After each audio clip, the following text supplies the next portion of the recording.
Assalamualaikum warahmatullahi wabarakatuh. Nama saya Angga Alfian Ramdhani, kelas S2E. Di sini saya akan menjelaskan perkembangan kurikulum KTSP dan kurikulum 2013.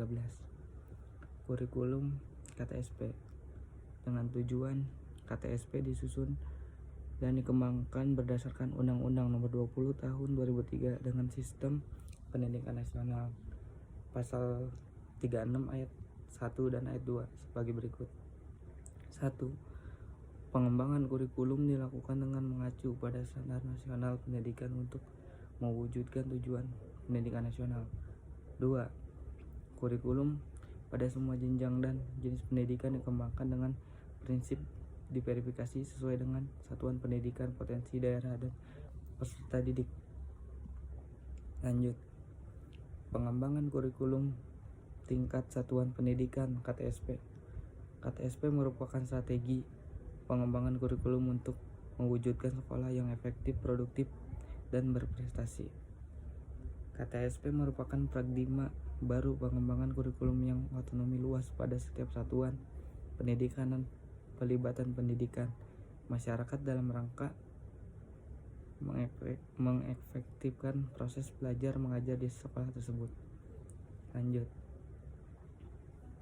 Beberapa hal yang perlu dipahami dalam kaitannya dengan kurikulum tingkat satuan KTSP adalah sebagai berikut.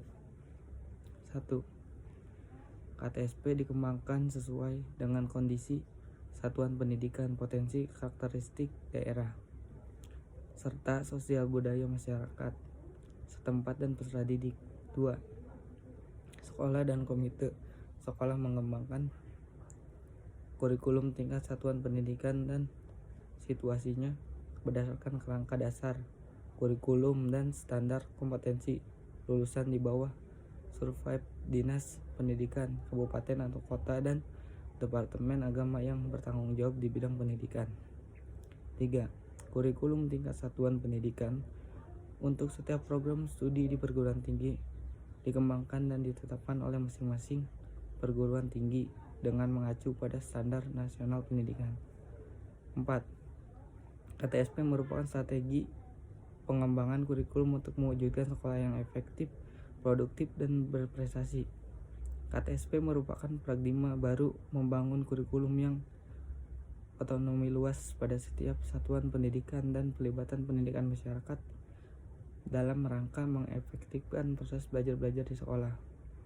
Otonomi diberikan agar setiap satuan pendidikan dan sekolah memiliki keleluasan dan mengelola sumber daya manusia dan sumber daya belajar dan mengalokasikannya sesuai dengan prioritas kebutuhan serta lebih tanggap terhadap kebutuhan setempat.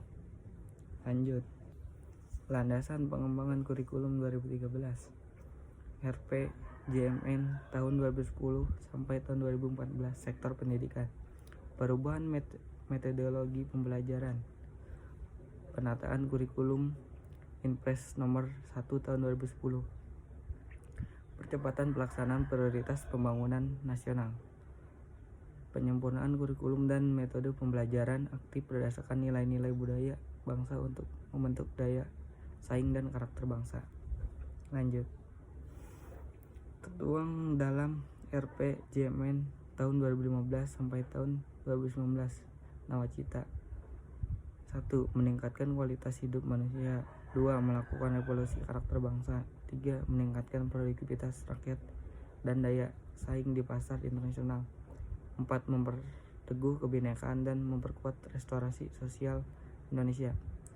Kebijakan Umum Pembangunan Pendidikan dan Kebudayaan tahun 2015 sampai tahun 2019. Lanjut. Yang dikembangkan kurikulum 2013, kecakapan abad 21. 1. Kualitas karakter bagaimana menghadapi lingkungan yang terus berubah. Contohnya religius, jujur, toleran, disiplin, kreatif, mandiri, demokratis, bekerja keras, rasa ingin tahu. 2.